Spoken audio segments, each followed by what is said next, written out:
मैं वीना चौरसिया इस वीडियो में apical specialisation of epithelial cells को डिस्कस करूंगी। पिछले वीडियो में मैंने आपको टाइप्स ऑफ एपिथेलियल सेल्स, उसके लोकेशन और उसके फंक्शन को बताया था, और इस वीडियो में एपिकल स्पेशलाइजेशन डिस्कस कर रही हूँ।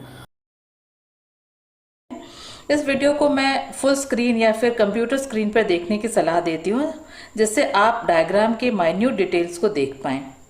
एपिथेलियल टिश्यू में पाए जाने वाले सेल्स में पोलैरिटी यानी ध्रुवता पाई जाती है। जिस प्रकार एक मैग्नेट में नॉर्थ पोल और साउथ पोल निश्चित होता है, उसी प्रकार एक कोशिका में बेसल पार्ट यानी आधार, एपिकल पार्ट यानी शीर्ष भाग तथा लेटरल साइड निश्चित होता है। इस प्रकार कोशिकाओं में संरचनात्मक और क्रियात्मक रूप से 3 प्रकार के पोलैरिटी या ध्रुवता पाई जाती है। इन्हें हम डोमेन्स कहते हैं। डोमेन्स का अर्थ होता है एरिया ऑफ एक्टिविटी यानी कार्य का क्षेत्र। इस प्रकार कोशिका में 3 डोमेन्स होते हैं: एपिकल डोमेन, लेटरल डोमेन और बेसल डोमेन। एपिकल डोमेन में सेल का फ्री भाग आता है जो बाहर की तरफ फेस करता है या फिर क्लोज्ड कैविटी के ल्यूमन की तरफ होता है। लेटरल डोमेन दूसरी कोशिकाओं से लगा हुआ या जुड़ा हुआ भाग होता है। बेसल डोमेन बेसल मेम्ब्रेन के साथ जुड़ा हुआ होता है। इस डायग्राम में देखिए, ये एपिकल डोमेन है, ये बेसल डोमेन है तथा ये लेटरल डोमेन है। ये टिश्यू फॉर्म में भी देखिए, ये एपिकल डोमेन, बेसल डोमेन और ये लेटरल डोमेन।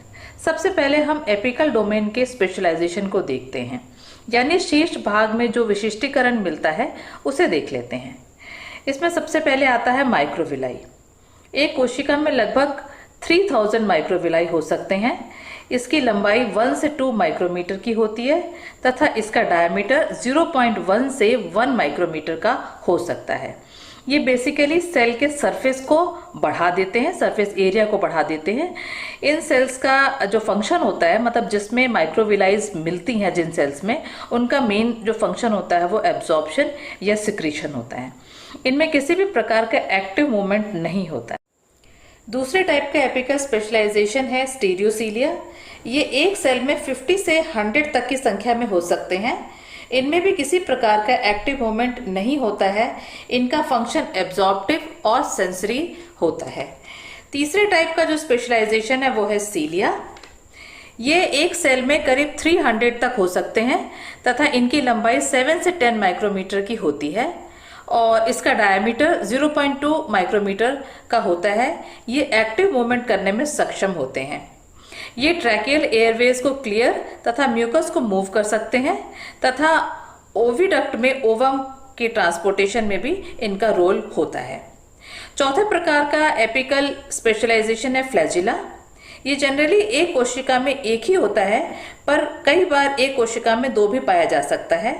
इसकी लंबाई 15 से 20 माइक्रोमीटर की होती है तथा ये विप लाइक मूवमेंट करते हैं, जिसके कारण सेल आगे की तरफ मूव करता है। ये सीलिया की अपेक्षा लंबा होता है और ह्यूमन बॉडी में एक ही फ्लैजिलेटेड सेल पाया जाता है, वो है ह्यूमन स्पर्म। अब हम एपिकल डोमेन के स्पेशलाइजेशन को डिटेल में देखते हैं। सबसे पहले देखते हैं माइक्रोविलाइज को। माइक्रोविलाई को हम ब्रश बॉर्डर या स्ट्रेटेड बॉर्डर भी कहते हैं। ये सेल का एक ऐसा एक्सटेंशन होता है जो प्लाज्मा मेम्ब्रेन द्वारा कवर्ड होता है। इसका कोर एक्टिन फिलामेंट का बना होता है। ये डायग्राम में आप देख सकते हैं, ये ब्लू कलर के एक्टिन फिलामेंट्स हैं तथा आउटर पार्ट जो ये ग्रीन कलर का है, ये प्लाज्मा मेम्ब्रेन है। करीब 20 से 30 एक्टिन फिलामेंट मिलकर के सेंट्रल फिलामेंटस कोर बनाते हैं। ये क्रॉस सेक्शन स्ट्रक्चर में भी आप यहाँ देख सकते हैं, ये सेंट्रल एरिया जो है ये ब्लू कलर का, ये एक्टिन फिलामेंट का है तथा पेरिफेरी में ये जो ग्रीन कलर का प्लाज्मा मेम्ब्रेन है। अब हम आर्किटेक्चर को देख लेते हैं। यहाँ देखिए, ये एक्टिन फिलामेंट लॉन्गिट्यूडनली अरेंज्ड हैं तथा कुछ फिलामेंट प्लाज्मा मेम्ब्रेन के पैरेलल भी हैं। इसके साथ ही केराटिन के बने हुए ये इंटरमीडिएट फिलामेंट भी हैं। यहाँ पे ये देखिए, ये जो एक्टिन फिलामेंट है इसको जोड़ने का जो काम करते हैं इन्हें लिंकर्स कहते हैं, और ये फिम्ब्रिन और विलिन हैं, ये ही लिंकर्स का काम करते हैं। यहाँ पे देखिए मायोसिन 1 है जो एक्टिन फिलामेंट को प्लाज्मा मेम्ब्रेन के साथ जोड़ रहा है, वहीं फॉर्मिन अन्य प्रोटीन के साथ एक्टिन के फ्री एंड को कैप कर रहे हैं। ये देखिए यहाँ पर ये कुछ एक्टिन फाइबर्स जो हैं ये प्लाज्मा मेम्ब्रेन के पैरेलल भी हैं, और ये इसके अंदर ये cross linked filamentous meshwork type का यहाँ पर आपको दिखाई दे रहा है, और इस मेशवर्क को टर्मिनल वेब कहा जाता है। और ये जो एक्टिन फिलामेंट जो लंबाई में है, ये लॉन्गिट्यूडनली जो है, ये इस मेशवर्क के अंदर एक तरह से एंकर हो जाते हैं या धंस जाते हैं। इस टर्मिनल वेब का एक इम्पॉर्टेंट कंपोनेंट है मायोसिन 2। एक मतानुसार ये 2 माइक्रोविलस के बीच के स्पेस को रेगुलेट करता है। इसके कंट्रैक्शन से 2 माइक्रोविलाइज के बीच का स्पेस कम हो जाता है। इस तरह मायोसिन 2 है, ये 2 माइक्रोविलाइज के बीच के जो स्पेस है उसको रेगुलेट करता है। इसके बाद हम देख लेते हैं स्टीरियोसीलिया। ये स्टीरियोसीलिया एक्चुअली में ट्रू सीलियाज नहीं होते हैं, बल्कि ये लॉन्ग माइक्रोविलाइज ही होते हैं। ये बंडल के फॉर्म में मिलते हैं। इनका मेन फंक्शन जो होता है एब्जॉर्प्शन और सेंसरी। इंटरनल ईयर में इनका सेंसरी फंक्शन होता है तथा एपिडाइडमिस में इनका एब्जॉर्प्टिव फंक्शन होता है। यहाँ इसका स्ट्रक्चर देखिए, एक स्टीरियोसीलियम के 3 पार्ट्स होते हैं, बेस, शैफ्ट और टिप। इसका जो बेस होता है वो थोड़ा सा पॉइंटेड होता है, नीचे टेपरिंग सा है। ये स्टीरियोसीलिया हाइट के असेंडिंग ऑर्डर में अरेंज रहते हैं, एक स्टेयरकेस यानी कि एक सीढ़ी नुमा तरीके से ये अरेंज रहते हैं। अपने साइड वाले स्टीरियोसीलिया से ये लिंक्ड होते हैं। ये देखिए, बेस के पास एक एंकल लिंक है, और फिर शैफ्ट के पास एक शैफ्ट कनेक्टर है, और हॉरिजॉन्टल जो टॉप कनेक्टर है ये थोड़ा सा इसके शैफ्ट कनेक्टर के ऊपर है। और सबके देखिए सारे जितने भी स्टीरियोसीलियाज हैं, इनके जो टिप है ये भी एक दूसरे से लिंक्ड हैं। जब भी किसी स्टीरियोसीलिया में कोई मूवमेंट होता है तो सभी जो सीलियाज हैं उसके अंदर ये मूवमेंट पास हो जाता है। ये मूव तो करता है पर फ्रीली मूव नहीं कर सकता है। अब इसका मॉलिक्यूलर आर्किटेक्चर देखते हैं। इसका जो कोर होता है ये पैरेलली अरेंज्ड एक्टिन का बना होता है, जो एक दूसरे से क्रॉस लिंक्ड होता है।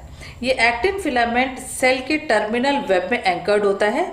इसका टिप बहुत ही स्पेशलाइज होता है तथा यहाँ पे कई प्रकार के प्रोटीन पाए जाते हैं, जैसे myosin 15, whirlin, myosin 3A and 3B, espin वगैरह।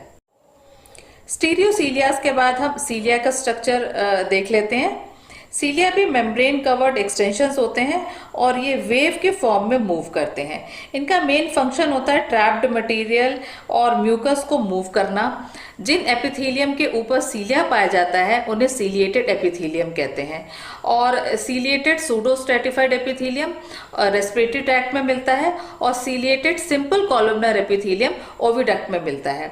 इनको क्रॉस सेक्शन में हम देख लेते हैं। इनमें जो माइक्रोट्यूब्यूल्स का अरेंजमेंट होता है वो 9+2 का होता है। एक पेयर माइक्रोट्यूब्यूल सेंटर में होता है और 9 पेयर ऑफ माइक्रोट्यूब्यूल पेरिफेरी में एक रेगुलर इंटरवल पर अरेंज्ड होते हैं। ये अरेंजमेंट पूरे लॉन्गिट्यूडनल एक्सिस में रन करता है। ये आप इस डायग्राम में देख सकते हैं। यहाँ पे देखिए, ये सेंटर में दो ट्यूब्यूल्स है, माइक्रो ट्यूब्यूल्स है, और ये पेरिफेरी में ये देखिए ये 9, और यहाँ पे पूरे लॉन्गिट्यूडनली ये जो माइक्रो ट्यूब्यूल्स हैं ये रन कर रहे हैं। अब हम फ्लैजिला का स्ट्रक्चर देख लेते हैं। फ्लैजिला एक तरह से लॉन्ग सीलिया ही होता है। इसमें माइक्रोट्यूब्यूल का जो अरेंजमेंट है वो बिल्कुल सीलिया के समान ही होता है।